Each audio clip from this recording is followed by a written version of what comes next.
በአንድ ጨካኝ ከሰዓት የ7 ወር ነፍሰ ጡር የሆነችው ዝምተኛዋ ነርስ ኤማራ ኦኮሮ በአንድ እብሪተኛ ቢሊነር በደረሰባት አስደንጋጭ ጥፊ ህይወቷ ሲናወጥና በግፍ ከስራዋ ስትባረር ዓለም በፊቷ የተደፋች መሰላት። ነገር ግን ያ ቢሊነርም ሆነ ፍትህን የሸጠው ዋና ዶክተር አንድ ትልቅ ስህተት ሰርተው ነበር። ከዚች ምስኪን ነርስ ጀርባ ያለውን በከተማዋ እጅግ የሚፈራውን ንጉስ ጃክ ስቶርንን ማንነት አላወቁም ነበር። ለመሆኑ አንዲት ዝምተኛ ነርስና የወንጀሉ ዓለም ቁንጮ የሆነው ወንድሟ እንዴት በአንድ ምሽት የቢሊነሩን ግዛት ሊያፈራርሱ ቻሉ? በጉልበት ያሸነፉ የመሰላቸው ሰዎች ፍጻሜያቸው በዚያው በበደሉት ሆስፒታል ውስጥ ወለል መወልወል የሆነውስ እንዴት ነው? ዝምተኛ ሰዎች መቼም ደካማ አለመሆናቸውን የሚያሳየውን ይህን አስገራሚ ታሪክ እስከ መጨረሻው ተከታተሉት።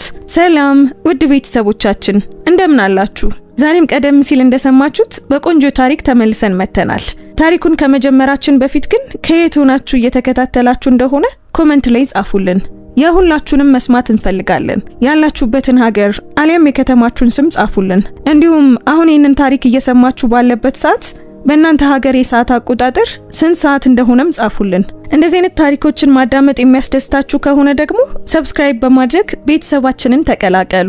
አዳዲስ ታሪኮች ስለቅ እንዳያመልጣችሁ የደወል ምልክቱን ተጫኑ። አንዲት የደግነት ተግባር የሰውን ህይወት ትለውጣለች ብላችሁ የምታምኑ ከሆነ ላይክ አድርጋችሁ ጀምሩት። ምክንያቱም የእናንተ አንድ ላይክ ለቻናላችን እድገት ትልቅ ዋጋ አለው። አሁን በቀጥታ ወደ ታሪካችን እንመለስ።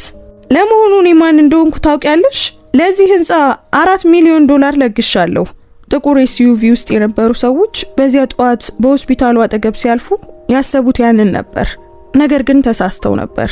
እንዲሁም በህይወቱ መጥፎ ውሳኔውን የወሰነውን ቢሊነር ተሳስቶ ነበር። አይሲዩ መቼም አይተኛም። ሞኒተሮች ወጥ በሆነ ምት ይጮሃሉ። አየሩ የጸረ ተባይ መከላከያና የጸጥታ ተስፋ መቁረጥ ሽታን ይሸታል። ነርሶች በፍጥነት ይንቀሳቀሳሉ። እናም ብዙ አይናገሩም። ምክንያቱም በዚህ ክፍል ውስጥ የባከነ ሰከንድ የተሰረቀ ህይወት ማለት ነው። ኤማራ ኦኮሮ በዚህ ወለል ላይ ለ6 ዓመታት ሰርታለች። በ31 ዓመቷ የደም ስር ሲዘጋ ወጣት ነርሶች የሚጠሩት እሷን ነበር። ቤተሰብ ኮሪደር ላይ ሲዝለፈለፍ፣ በሌሊት 9 ሰዓት ላይ የታካሚ ሁኔታ ሲባባስና ሌላ ማንም ምን ማድረግ እንዳለበት በማያውቅበት ጊዜ ሁሉንም ነገር በአንድ ላይ አጥብቃ የምትይዝ የተረጋጋች ነበረች። በተጨማሪም አሁን የ7 ወር ነፍሰ ጡር ናት። እግሮቿን ያማታል። የታችኛው ጀርባዋ በደነዘዘና በሚቃጠል ህመም ይወጋት ነበር። ይህም የሚጀምረው በየ12 ሰዓቱ ፈረቃ በ4ኛው ሰዓት አካባቢ ነበር። ነገር ግን መቼም አትናገረውም። በክፍሎች መካከል አንድ ሆዷን ትለጥፋለች። በቀስታ ትተነፍሳለች። እናም ምንም እንዳልተፈጠረ ሁሉ ጉዟን ትቀጥላለች። አብሯት ከሚሰሩት መካከል ስለ ሆስፒታል ውጪ ህይወቷ የሚያውቅ ማንም የለም። የት እንዳደገች አታወራም። እሷ ስለ ቤተሰብም አትጠቅስም። ሰዎች ሲጠይቋት ፈገግ ብላ ርዕሱን ትቀይራለች። በቃ ማንም አያውቅም። ማንም እንዲያውቅ አልተፈለገም። በክፍል 6 ውስጥ የደም ስር ፈሳሽ አይቪን የምታስተካክለው ዝምተኛዋ ነርስ የሳይላይን ቬን የጉዲፈቻ እህት መሆኗን ማንም አያውቅም። ቆይ ያ ስም አይደለም፣ ስሙ ጃክ ስቶርን ነው። እና ጃክ ስቶርን በሆስፒታል ውስጥ አይሰራም። እሱ በበጎ አድራጎት ግብዣዎች ላይም አይገኝም። በፎርብስ ዝርዝር ውስጥ አይታይም። እሱ በከተማ ውስጥ እንደ ረጭ ያለ ውሃ ስር ሞገድ ዝም ብሎ ይንቀሳቀሳል። አንድ ነገር ለማጥፋት እስኪወስን ድረስ ፈጽሞ አይታይም። እሱ በፓሲፊክ ሰሜን ምዕራብ የወንጀል ዓለም ውስጥ በጣም የሚፈራ ሰው ነበር። ድርጅቱ ይፋዊ ስም አልነበረውም። ፊቱ በማንኛውም የፖሊስ ዳታቤዝ ውስጥ አልታየም። ያንን ዓለም ለአመታት ከኤማራ ሙሉ በሙሉ አርቆት ነበር። በእሷ ስለሚያፍር ሳይሆን እሷ እንዲያደርግ ስለጠየቀችው ነው። እኔ መደበኛ ሆኜ መኖር ነው የምፈልገው ስትል ባንድ ወቅት በ10ዎቹ ዕድሜ ውስጥ ሳሉ ነግራው ነበር። ሰው ብቻ ልሁን። እሱ ያንን አክብሮላታል ሁልጊዜም። ነገር ግን እንደሚታየው ከሆነ ጠላቶች አሏት። በኮሪደሩ መጨረሻ ያሉ ድርብ በሮች ከቀኑ 8 ሰዓት ከሩብ ላይ በኃይል ተከፈቱ። በፎቅ ላይ ያለ እያንዳንዱ ራስ ዞረ። በእነሱ ውስጥ የሚራመደው ሰው አብዛኞቹ ነርሶች ከ3 ወራት ውስጥ ከሚያገኙት በላይ ዋጋ ያለው ግራጫ ልብስ ለብሷል። ስሙ ስተርሊንግ አሽፎርድ ይባላል። እድሜው 44 ነው። የ3 የቴክኖሎጂ ኩባንያዎች መስራች ነው። አይሆንም የሚለውን ቃል ያለ መዘዝ አንድ ጊዜም ሰምቶ የማያውቅ ሰው ነው። ከኋላው አንድ የተረበሸ ረዳት የታጠፈ ጨርቅ በስተርሊንግ ግራ መዳፍ ላይ ይዟል። ትንሽ መቆረጥ፣ በሬስቶራንት ውስጥ ከተሰበረ ብርጭቆ የሚገኘው አይነት፣ ፕላስተር የሚያስፈልገው እንጂ አይሲዩ የማይፈልግ አይነት። ስተርሊንግ ደግሞ ያንን አያውቅም፣ ወይም በበለጠ ትክክለኛነት እሱ ስለዚያ ግድ አልነበረውም። ክፍሉን ልክ እንደ ራሱ ንብረት አድርጎ ተመለከተው። በሐሳቡም የራሱ ሊሆን ጥቂት ቀርቶታል። የሱ የመጨረሻ ልገሳ የሆስፒታሉን አዲስ የልብ ክፍል ፈንድ አድርጓል። ያንን ለማረጋገጥ ከቦርዱ የተላከ የክፈፍ ደብዳቤም ነበረው። ዶክተር ፈልጋለሁ አሁኑኑ። ድምፁ በሞኒተሩ ድምጾች ላይ ተሰማ። ረዳት አይደለም፣ ተማሪም አይደለም፣ እውነተኛውን ዶክተር ጁሊያን የተባለው ወጣት ዶክተር እጆቹን ዘርግቶ ድምጹን ዝቅ አድርጎ ወደሱ ተጣደፈ። ለማስረዳት ሞከረ። ይህ ወለል ወሳኝ እንክብካቤ የሚሰጥበት ነው ጌታዬ። ዋናው ድንገተኛ ክፍል 2 ፎቅ ዝቅ ብሎ ይገኛል። ስተርሊንግ የጁሊያንን ኮት ይዞ ወደ ጎን ገፋው። መላው ፎቅ መተንፈስ አቆመ። ስተርሊንግ ወደፊት በመራመድ የአንድ የ67 ዓመት ሰው ክፍት የልብ ቀዶ ጥገና ተደርጎላቸው ወደሚያገግሙበት ክፍል አመራ። አይኖቹ ባዶ አልጋ እየፈለጉ ነበር። ሊያዘው የሚችል ነርስ፣ ያዘዘውን ብቻ የሚያደርግ ማንኛውንም ሰው እየፈለገ ነበር። ኤማራ ከክፍል 6 ወጣች። አልቸኮለችም፣ ድምጿንም አላነሳችም። ስተርሊንግ መራመዱን አቆመ። መንጋጋው ጠነከረ። ሀያላን ሰዎች ዋጋ እንደሌላቸው አስቀድመው በወሰኑባቸው ሰዎች ላይ አንዳንድ ጊዜ በሚያዩት አይነት እይታ ተመለከተችው። ልክ በሚስጥር ማውራት እንደጀመረ የቤት ዕቃ። እኔ ማን እንደሆንኩ ግን ታውቂያለሽ? ድምፁ ወደ አስከፊ ነገር ተቀየረ። ለዚህ ህንፃ $4 ሚሊዮን ለግሻለሁ። ፈረቃሽ ሲያልቅ ባጅሽ እንዲቀማ አደርጋለሁ። ያ መብት ነው አለች ኤማራ። አልተንቀሳቀሰችም። ነገር ግን አሁንም በዚህ ኮሪደር ማለፍ አይቻልም።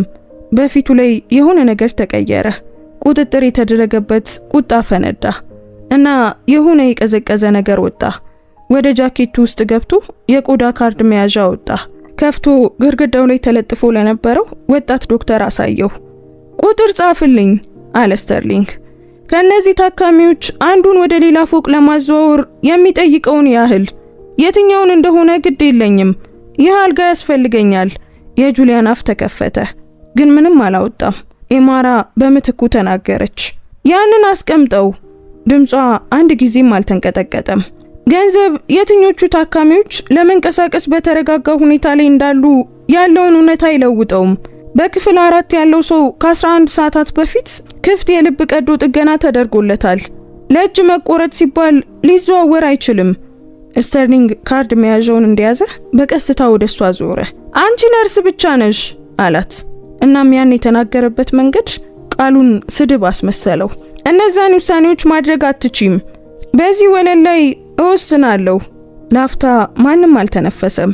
ከዚያም ስተርሊንግ ጮክ ባለ አስከፊና የማያቋርጥ ስድብ ውስጥ ገባ። ብቃት እንደሌላት ተናገረ። ልብሷ ከቆሻሻ መጣያ የመጣ እንደሚመስል ተናገረ። ስለ ትምህርቷ፣ ስለ ደሞዟ፣ ስለ ስራ ቦታዋም ተናገረ። በመቀበያ ጣቢያ ውስጥ የነበሩ ወጣት ነርሶች በአፍረት መሬቱን እንዲመለከቱ የሚያደርጉ ነገሮችን ሁሉ ተናገረ። ኤማራ እያንዳንዱን ቃል ሳትናወጥ ተቀበለች። የጥበቃ ሰራተኞችን ለመጥራት ወደ ግድግዳው ስልክ ዞረች። ያኔ ነበር ስተርሊንግ የመታት። ድምፁ ስህተት ነበር። ለሆስፒታል በጣም ስለታም፣ በጣም ጮክ ያለ። የአይሲዩን ጸጥታ ሊሰብር የማይገባው ነገር እንደተሰበረ ሰነጠቀው። መዳፉ ከፊቷ ጎን በሙሉ ኃይል ተገናኘ። ጭንቅላቷ ወደ ጎን ተወረወረ። በእጇ የነበረው ማህደር ወድቆ መሬቱን መታው። ወደ ኋላዋ ተሰናከለች። አንደኛው ትከሻዋ የነርሶች ጣቢያው ጫፍን ነካው እና እጆቿ በደመ ነፍስ ወደ ሆዷ በረሩ። ሁለቱም እጆቿ ሆዷን በመጠቅለል ጠበቁት። አልወደቀችም።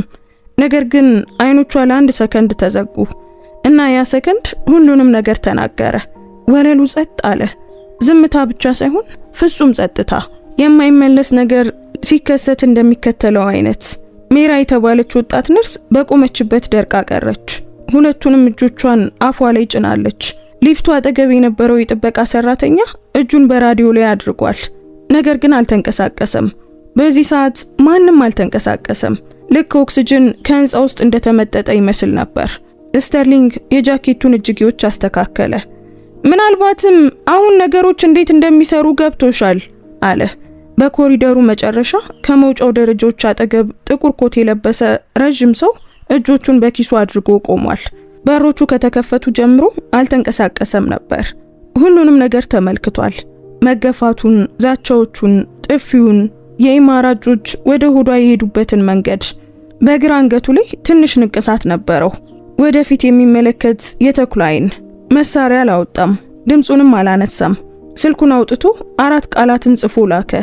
ከዚያም በጎን በኩል ባለው በር ወጣ። ዶክተር ቤኔት ከ60 ሰከንድ በኋላ ደረሰ። እሱ የሕክምና ዋና ዳይሬክተር ነበር። የ62 ዓመቱ ሰው፣ የብር ቀለም ጸጉር፣ በአስከፊ ሁኔታዎች ውስጥ የመረጋጋት ዝና ያለው። ወደ ውስጥ ገብቶ ሁኔታውን ተመለከተ። ኢማራ አሁንም በጠረጴዛው ላይ ተደግፋ ራሷን እያረጋጋች ነው። ስተርሊንግ እጆቹን አጣምሮ ቆሟል እና በ3 ሰከንድ ውስጥ ውሳኔውን አሳለፈ። የተሳሳተ ምርጫን መረጠ። አቶ አሽፎርድ። ዶክተር ቤኔት እጁን ዘርግቶ ወደ ስተርሊንግ ተጓዘ። ድምፁ ለስላሳ ነበር። ለዚህ በጣም አዝናለሁ። ወዲያውኑ እንክብካቤ እንዲደረግሎት እናደርጋለን። ኢማራ ፈጠጠችበት። እሱ ግን አልተመለከታትም አንድም ጊዜ። ስተርሊንግ ትከሻውን አወዛወዘ። ነርስ በጣም ጥጋበኛ ነበረች እና የታካሚ እንክብካቤን አደናቅፋለች። እኔ ደግሞ ራሴን ተከላከልኩ። ዶክተር ቤኔት ተራ የአየር ሁኔታ ዘገባ እንደሚሰማ ሰው ራሱን ነቀነቀ። ካሜራዎቹን አልፈተሸም፣ ምስክሮቹንም አልጠየቀም። በ10 ጫማ ርቀት ላይ ባለችው ነፍሰ ጡር ሴት ፊት ላይ እየተስፋፋ ያለውን ቀይ ምልክትም አላየም። ወደ ኢማራ ዞረና ድምፁ ቀዘቀዘ። ከስራ ላሰናብትሽ እገደዳለሁ። አሁኑኑ እባክሽን ባጅሽን አስረክቢና ሎከርሽን አጽጂ። ድንጋጤው ደረቷ ስር መታት። ቃላቶቹ አይደሉም። ቤኔት ወደ ውስጥ ገብቶ መጀመሪያ እሷን ሳይጠይቅ ሲቀር ቃላቶቹን በከፊል ጠብቃቸው ነበር። ምስክሮቹ ነበሩ። ስተርሊንግ አሽፎርድ ነፍሰ ጡር ሴትን በጥፊ ሲመታ የተመለከቱት ነርሶች፣ ዶክተሮችና የጥበቃ ሰራተኞች አሁን ጫማቸውን እያዩ ነበር። 2 የጥበቃ ሰራተኞች ወደ ውጭ አወጧት፣ በኃይል ሳይሆን በጥብቅ ልክ ህጋዊ እንዲመስል ትዕዛዝ እንደተሰጣቸው ሁሉ። ባጇን አስረከበች። ሎከሯን በወረቀት ከረጢት ውስጥ አጸዳች። ትንከባከባቸው በነበሩ ታካሚዎች አጠገብ፣ በመቶች የሚቆጠሩ ምሳዎችን በበላችበት የእረፍት ክፍል አጠገብ ምንም ቤተሰብ ስላልመጣለት የአንድን ሰው እጅ ይዛ በሞተበት ክፍል አጠገብ በረጅሙ ኮሪደር አለፈች። የፊት በሮቹ ተከፈቱ። ቀዝቃዛ አየር ፊቷን መታው። ዝናብ እየዘነበ ነበር። በረጠበው የእግረኛ መንገድ ላይ ቆማ ስልኳን አወጣች። ቀድሞውኑ ከአንድ የህግ ድርጅት ኢሜል ደርሷታል። ስተርሊንግ አሽፎርድ ለስነ ልቦና ጭንቀትና ለሙያዊ ጣልቃ ገብነት እየከሰሳት ነበር። 2 ጊዜ አነበበችው። ከዚያም መራመድ ጀመረች። በማግስቱ ጧት ግሮሰሪ ውስጥ ካርዷ ተከልክሏል። አካውንቶቿ ታግደዋል። የስተርሊንግ የህግ ቡድን በፍጥነት ተንቀሳቅሷል። ቤት ስትደርስ የመልቀቂያ ማስታወሻ በሯ ላይ ተለጥፎ ነበር። በጨለማው አፓርታማ ውስጥ ተቀመጠችና ሁለቱንም እጆቿን ሆዷ ላይ አድርጋ መንቀጥቀጡ እስኪቆም ድረስ በቀስታ ተነፈሰች። የድሮ ህይወቷን የተወችው ንጹህ ነገር፣ በጥረቷ ያገኘችው ነገር፣ የሷ ብቻ የሆነ ነገር ስለምትፈልግ ነበር። በ6 ዓመታት ውስጥ ከፈረቃ ከታካሚ ገነባችሁ። አሁን ግን በአንድ ሰዓት ውስጥ ጠፍቷል። ያንን እውነታ ለረጅም ጊዜ ያዘችው። ከዚያም ተነሳች። ወደ መኝታ ቤቷ ቁም ሳጥን ሄደች። የተቆለሉ ሳጥኖችን አነሳችና ከኋላቸው ያለውን የእሳት መከላከያ ሳጥን አገኘች። በውስጡም ለአደጋ ጊዜ ብላ በአመት 1 ጊዜ የምታስከፍለው ስልክ ነበር። የአደጋው ጊዜ አሁን ደርሷል። ከ10 ዓመት በፊት የሸመደደችውን ቁጥር ላይ ደወለች። ጃክስ ቶርን በመጀመሪያው ጥሪ መለሰ። ቀድሞውኑ ያውቅ ነበር። ኮሪደር ውስጥ ነበር። ጥፊውን በቅጽበት አይቷል። እጆቿ ወደ ሆዷ ሲሄዱም አይቷል። ዋና ዳይሬክተሩ ከምርጥ ነርሱ ይልቅ ለጋሹን ሲመርጥ አይቷል። በዚያ የጎን በር የወጣው ግድ ስለሌለው ሳይሆን ኢማራ ከዓመታት በፊት እሷ እስካልጠየቀች ድረስ ምንም ነገር እንዳያደርግ ቃል አስገብታው ስለነበር ነው። ላለፉት 22 ሰዓታት ሲጠብቅ ነበር እና ድምጿን በስልክ ውስጥ ሲሰማ አይኖቹን ጨፈነ። እርዳታ ፈልጋለሁ አለች። በቃ ያ ብቻ ነበር። ምንም ማለት አያስፈልግሽም ጃክሰን መለሰ። ድምፁ ከመቼውም ጊዜ በላይ የተረጋጋ ነበር። ተኚ፣ እረፍት አድርጊ እና እኔ ጨርሷለሁ። ስልኩን ከቤቱ ቢሮ ባለው የመስታወት ጠረጴዛ ላይ ያስቀመጠችው። በታች ያለውን የከተማ መብራት ተመለከተ እና 4 ጥሪዎችን አደረገ። ጠዋት ሲሆን የስተርሊንግ አሽፎርድ ችግሮች ቀድሞውኑ ተጀምረው ነበር። ስተርሊንግ እራት ላይ እያለ አወቀ። ዳርክውድ በሚባለው የግል ክበብ ውስጥ ነበረ። የቆዳ ወንበሮች ባሉበት፣ ሜኑ ላይ ዋጋ በሌለበት አይነት ቦታ። ነፍሰ ጡር ነርስ ይቅርታ ሊጠየቅበት ከሚገባው ህንጻ ተባራ በመውጣቷ ለማክበር በጣም ውድ የሆኑ 2 ጠርሙስ መጠጦችን አዞ ነበር። ካርዱን በጠረጴዛው ላይ ሲያስቀምጥ አስተናጋጁ ከ2 ደቂቃ በኋላ ሌላ ቦታ ቢሰራ እንደሚመርጥ ሰው አይነት እይታ ይዞ ተመለሰ። ተከልክሏል። ስተርሊንግ ካርዱን ነጥቆ ባንከሩ ጋር ደወለ። ስልኩ ላይ 6 ያመለጡት ጥሪዎች ነበሩ። የኩባንያው አክሲዮን ባለፉት 3 ሰዓታት ውስጥ በ19% ቀንሷል። የሱ የውጭ ሀገር አካውንቶች 3ቱ ለሚስጥራዊነታቸው ተብለው የተመረጡት ባዶ ነበሩ። የወጣ ሆኖ ሳይሆን ልክ ገንዘቡ እዚያ ኖሮ እንደማያውቅ ሁሉ ባዶ ነበር። ከዚያም የደህንነት ኃላፊው የጽሑፍ መልእክት ደረሰው። ስተርሊንግ ሰውየው ሲያነበው ተመለከተ። ቀለሙ ከፊቱ ላይ ሲጠፋ አየ። ስልኩን ኪስ ውስጥ ከቶ ተነስቶ አንድም ቃል ሳይናገር ከክለቡ ሲወጣ ተመለከተ። ስተርሊንግ ያልተነኩ 2 ጠርሙስ ወይኖችን ይዞ ሊከፍልበት በሚችልበት መንገድ ብቻውን ጠረጴዛው ላይ ተቀመጠ። ሌሊቱን ሙሉ ነገሩን እንዲያስተካክሉለት ሰዎችን ለመቅጠር ሲሞክር አደረ። አደገኛ የሆኑ ስሞች ነበሩት። ለአስፈላጊ ሰዎች የማይመቹ ሁኔታዎችን እንዲጠፉ ያደረጉ ሰዎች። የመጀመሪያውን በመኪና ማቆሚያ ጋራዥ ውስጥ እኩለ ሌሊት ላይ አገኘው። የአደጋ ጊዜ ጥሬ ገንዘብ የያዘ ቦርሳ በመኪናው ፊት ላይ አንሸራተተና እቤት ሲገባ በፖስታ ሳጥን ውስጥ ያገኘውን አሳየው። ጥቁር ኢንቨሎፕ በጠቆረ ቀይ ስም የታሸገ የተኩላ አይን ምስል የታተመበት። ሰውየው ኢንቨሎፑን ለረጅም ጊዜ ተመለከተው። ከዚያም ገንዘቡን መልሶ ገፋው። መኪና ውስጥ ገብቶ ሄደ። ሁለተኛው አስተካካይ እንኳን አልተቀመጠም። ማህተቡን አየና ስተርሊንግ ንግግሩን ሳይጨርስ ራሱን ነቀነቀ። ሶስተኛው አፍንጮ የተሰበረና ማንም የማይነካቸውን ጉዳዮች በመውሰድ ዝና ያለው ሰው እሱም ማህተሙን ተመለከተ። ስተርሊንግን አየና በቀስታ እንዲህ አለው፣ ወንድሜ መንካት የማይገባህን ሰው ነክተሃል። በዚህ ከተማ ውስጥ ይህንን ስራ የሚቀበል ማንም የለም። ለማንኛውም የገንዘብ መጠንም ቢሆን ለምን? ስተርሊንግ ጠየቀ። ሰውየው በሐዘንና በመጸየፍ መካከል ባለው እይታ ተመለከተው። ምክንያቱም ያንን ኢንቨሎፕ የላከው አካል ድርድር አያውቅም፣ እሱ ይሰበስባል። ስተርሊንግ ከሌሊቱ 8 ሰዓት ላይ ወደ ግል አየር ማረፊያው ነዳ። የግል ጀት ነበረው፣ ጥሬ ገንዘብም ነበረው፣ እቅድ ነበረው። ከሀገር መውጣት፣ ወንጀለኛ አሳልፎ የማይሰጥበት ቦታ መድረስ፣ ከዚያም እንደገና መገንባት። ከደረጃው 50 ጫማ ሲቀረው የመኪና መብራቶች መጡ። 3 ጥቁር ኤስዩቪ ለሰዓታት እዚያ የቆሙ ይመስል ከጨለማው የአስፋልት ጠርዝ ወጡ። በእርግጥም ቆይተው ነበር። 6 ሰዎች ወጡ። የሚታይ ምንም መሳሪያ የለም። ድምጽ ከፍ ማድረግም የለም። በቀላሉ እጆቹን ይዘው ጭንቅላቱ ላይ ከረጢት አድርገው ነዱት። ከረጢቱን ሲያነሱት ስተርሊንግ በቀዝቃዛ የእብነበረድ ወለል ላይ ተንበርክኮ ነበር።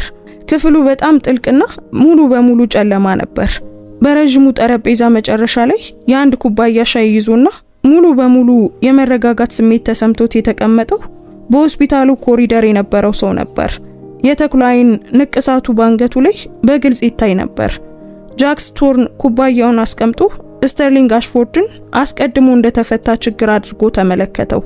የስተርሊንግ ስሜት ወደ ጥቃት ተመለሰ። እሱ የነበረው ብቸኛው መሳሪያ ያ ነበር።